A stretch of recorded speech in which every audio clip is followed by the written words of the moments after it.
Okay, so today we're diving into a case that I think has really captivated a lot of people. Yeah.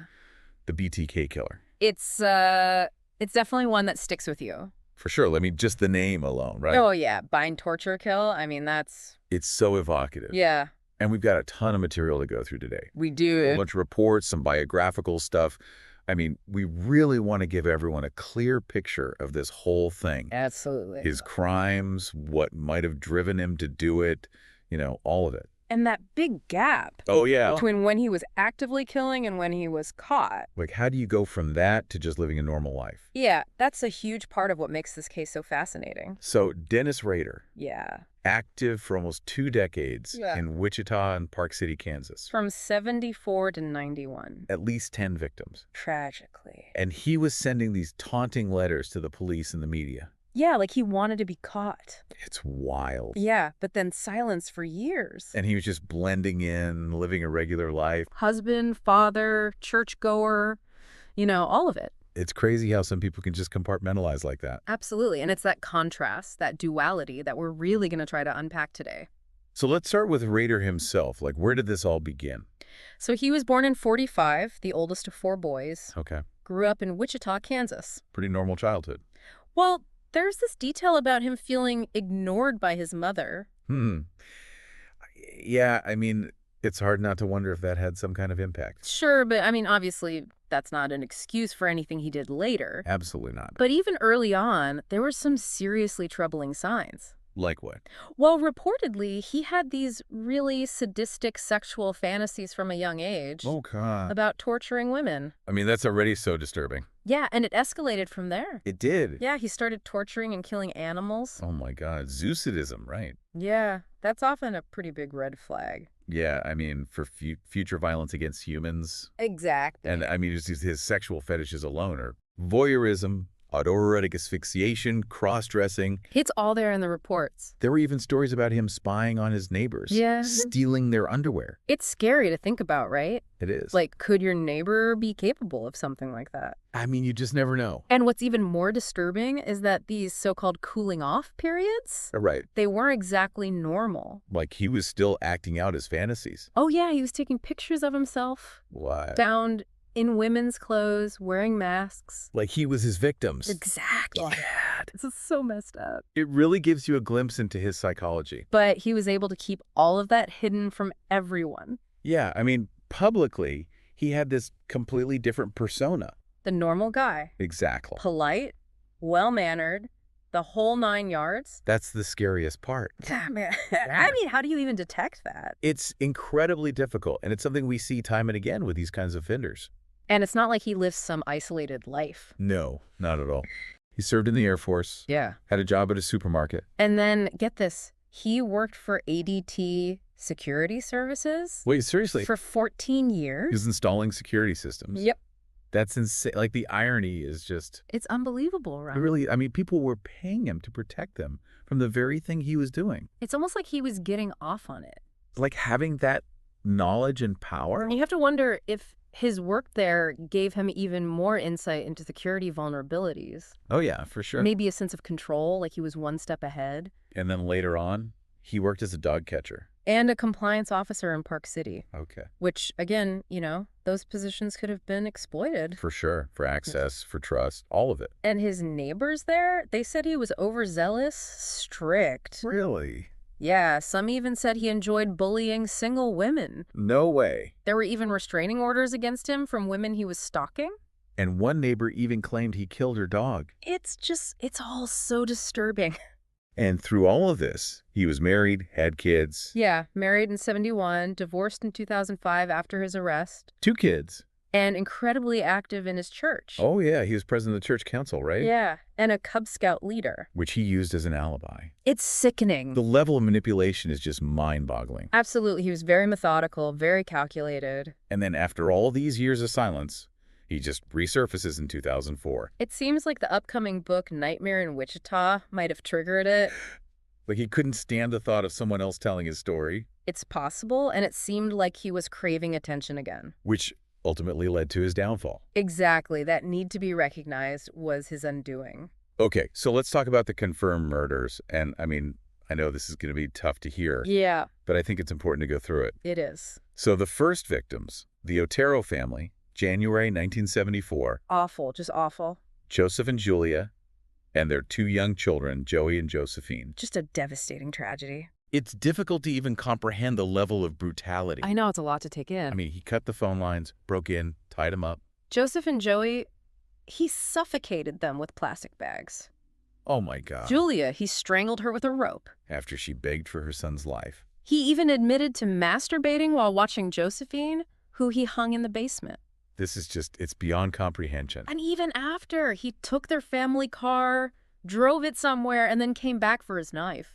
Like it was all part of some sick ritual. Yes, really disturbing. Then, just a few months later, April 74, Catherine Bright. Project Lights Out, he called it. He'd been stalking her, right? Yeah, after seeing her with some friends. Broke into her house and waited for her. And her brother, Kevin. Kevin was there too. Yeah, it's a horrifying story. Oh, God. He claimed he was a wanted man, forced them into a bedroom, And then what?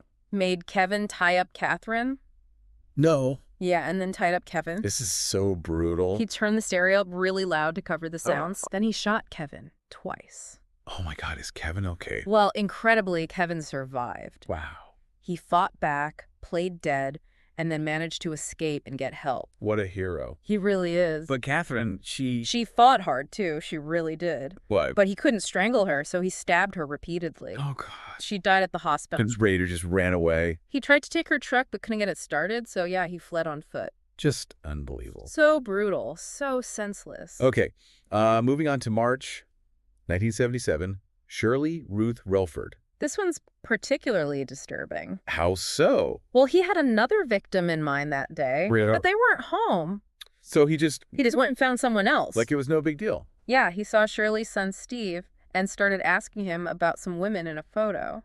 Ah. It turned out to be Steve's wife and daughter. Oh, my God. And then he followed Steve home, Maybe. forced his way into Shirley's house. Using the same wanted man story.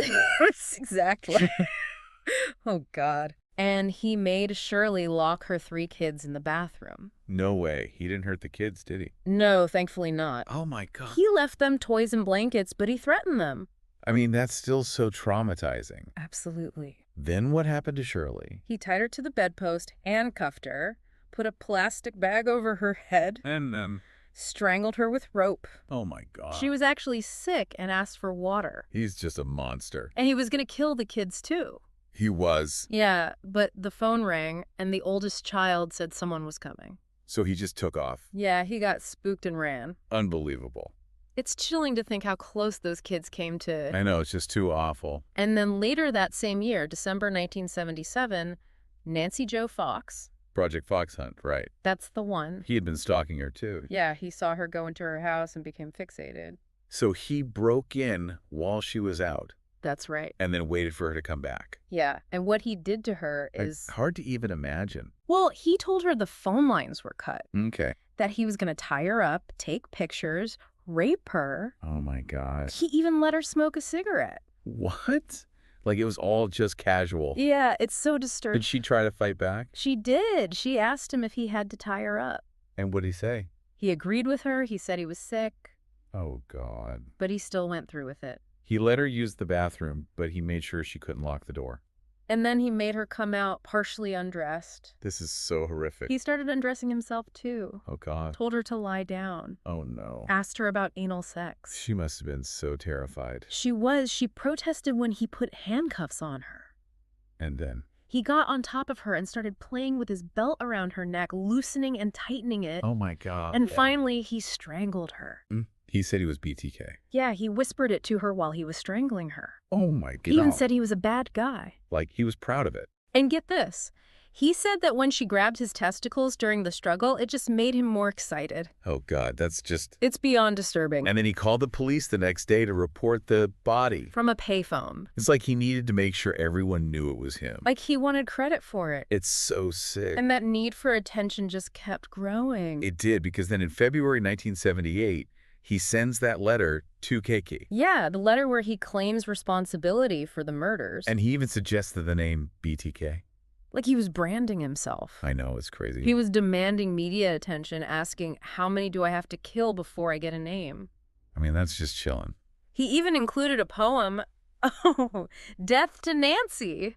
God. And claimed he was driven by some supernatural force like other famous killers. Like Son of Sam. Yeah, exactly. And he even asked the police for a hidden message. They tried. They really did. It did. Yeah, they flashed a subliminal message on Kate. Okay, say. Now called the chief, and they included a drawing from the Nancy Fox crime scene. But he never responded. Nope. It's like he was playing a game. It really does seem that way. And then there was that attempted murder in 1979, Anna Williams. Right, he became obsessed with her. But she wasn't home when he went to her house. He waited for hours, but she never showed up. So he just gave up. Yeah, and thank God he did. It's terrifying to think how many other potential victims there might have been. Absolutely, it's a chilling thought. Then we jump ahead to April 1985. Well, Limhami. Project Cookie. He really had a project name for everyone, didn't he? It's so bizarre. It is. It's like he was trying to make it all into some kind of story. A twisted story, for sure. So with Maureen Hedge, she lived pretty close to him. Him. It seems like he wanted to see if he could kill someone so close to home. Like a challenge. Maybe, yeah, and his alibi was so intricate. What did he do? Well, he faked a headache at a Cub Scout event, That. left, went home, changed his clothes, went to a bowling alley, splashed beer on himself to look drunk, Oh, wow. and then took a taxi home using a fake voice and had them drop him off near Hedges Street. So meticulous. He cut her phone lines, broke in, hid in a closet, And waited for her. waited for her boyfriend to leave first, and then for her to go to bed. It's just so calculated. He turned on the bathroom light. She screamed. Oh, God. He attacked her, strangled her with a belt. Did he take anything from her house? He did. Some keepsake. Like trophies? Yeah, it's really sick. He stripped her body, took it to his car, drove it to his church. His church. Yeah, Christ Lutheran, he had keys. He took her body to his church? He did. He covered the windows, took pictures of her. Why? It seems like it was part of his ritual, his fantasy. Ugh. Then he drove her body to a ditch and dumped it. And all of this after that elaborate alibi. It just shows how much planning went into all of this. It's terrifying. Yes. Okay, the next year, September 1986, Vicky Wagerla, Project Piano. because she played the piano. That's right. And he used that ADT hard hat and the phone company manual. Yeah, to look like a technician. It's so creepy how he used his work experience to his advantage. And he went to a neighbor's house first, just to make himself look more legitimate before approaching Wegerl. So devious. He told her he needed to check the phone lines. And she let him in She did, and he just started making small talk with her. while her child was there. Yeah, and then he pulled a gun and forced her into the bedroom. God, she must have been so scared. She fought back really hard, though. She did. Yeah, even harder than Catherine Bright, he said. He actually said that. He did. He even thought she might have scratched him. But he still managed to. He strangled her, Oh my God. took some quick photos, fled in her car. Did anyone see him? He actually passed her husband on the way out. Well, Then he dumped her car at a grocery store and drove home. He even saw the EMTs at her house when he drove by. it's like he was taunting them. It's a possibility. Then the last confirmed murder, January 1991, Dolores Davis. Project Dogside. He was stalking her too. Yeah, he had been watching her house, trying to figure out how to get in. And his alibi for this one was? Another scout event. Really? Yeah, this time it was a trapper's outing in the middle of winter. Yeah. He set up camp with a group and then claimed he had to go back to town. And then what? He drove to his parents' house, changed clothes, went to his Baptist church. The church again? Yeah, he had keys from his Boy Scout involvement. It's so twisted. It is. So he went to the church to prepare. Yeah, and then he walked to Dolores Davis's house. In the freezing cold. Yeah, through fields and a cemetery. He's committed. He smashed a sliding glass door to get in. And used the same wanted man story. Yep, tied her up with pantyhose. She must have known what was coming. She begged for her life, but he strangled her. Oh, God. She tried to trick him, said someone was coming, so he left quickly without taking pictures. Pictures. Yeah, he liked to take pictures of his victims. Oh, my. He put her body in her car, drove to a lake, dumped it. Oh, man. He went back to her house and threw her keys on the roof. Why? He remembered reading about the Otero keys being found and thought it would throw off the police. Oh, wow. Then he walked back to the church, got his car, retrieved her body from the lake, and drove to a more remote area.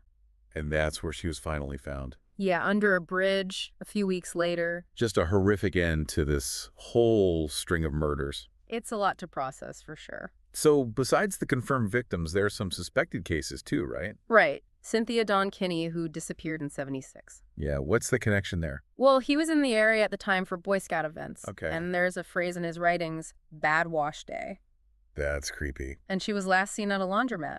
Oh, wow. And there's also the ADT connection, right? Right. The bank across the street from the laundromat had just had new ADT alarms installed. And Rader was an installer for ADT at the time. He was. It's all pretty circumstantial, but It's definitely suspicious. And Rader denies any involvement. He does, but the sheriff thinks it's to avoid the death penalty in Oklahoma. Makes sense. And then there's Shauna Beth Garber, whose body was found in 1990. I remember that case. There were some initial links to Rader. Yeah, the red blanket photos in his journals. Right. It looked like a match to one missing with Garber. So is he responsible? Actually, no. He's not. No, they did more investigating in 2024 and ruled him out. They did? Yeah, and they've even identified a different suspect who's now deceased. Wow, so Rader wasn't involved after all. Not in that case, no. So after 1991, the case goes cold for over a decade. Until 2004. It's incredible that he just stopped. And then out of nowhere, he starts communicating with the media again. 11 times leading to his arrest. It's like he wanted to get caught. What do you think was going through his mind?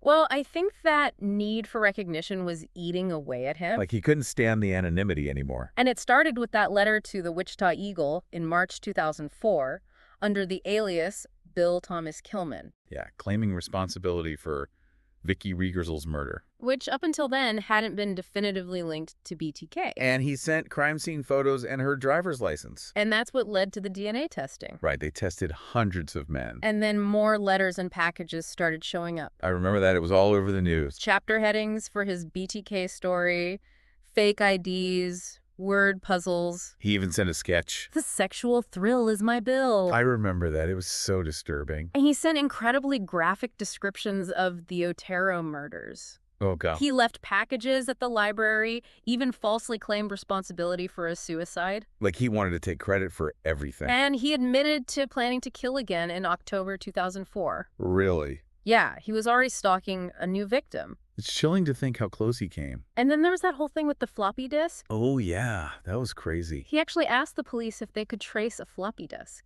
And they said no in the newspaper? Yep, they took a huge gamble. And it paid off. He sent a purple floppy disk to KSTV. With a letter, a necklace, and a copy of Rules of Prey. But it was the deleted Word document on that disk that did him in. The metadata had Christ Lutheran Church on it. And it was last modified by Dennis. A simple internet search later, and they had their man. And they realized that the black Jeep Cherokee in the Home Depot surveillance footage from one of his package drops Matched the one at his house. it was all coming together. And then the DNA match from his daughter's pap smear.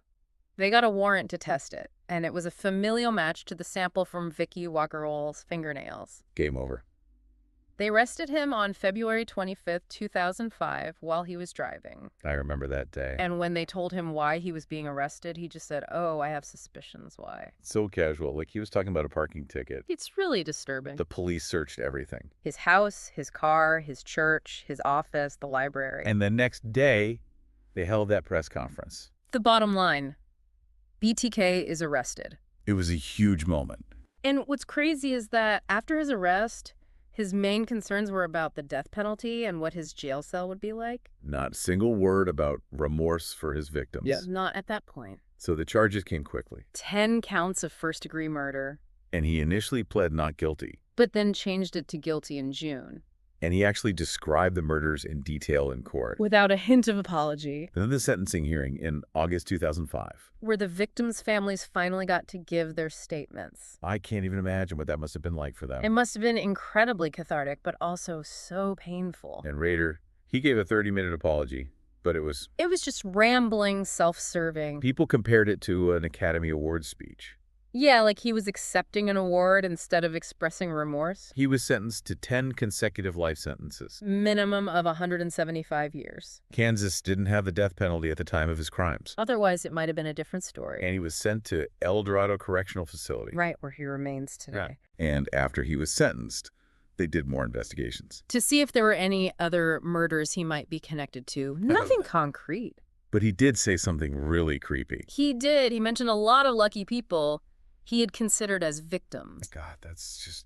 It really makes you wonder how many lives he might have taken if he hadn't been caught. And the psychological evaluation? Yeah, they diagnosed him with narcissistic personality disorder, Okay. obsessive-compulsive personality disorder, and antisocial personality disorder. So a real cocktail of personality issues. You could say that. And they did that interview with him for Dateline. Which caused some controversy. Because the psychologist might have profited from it. Yeah, the attorney general actually sued him.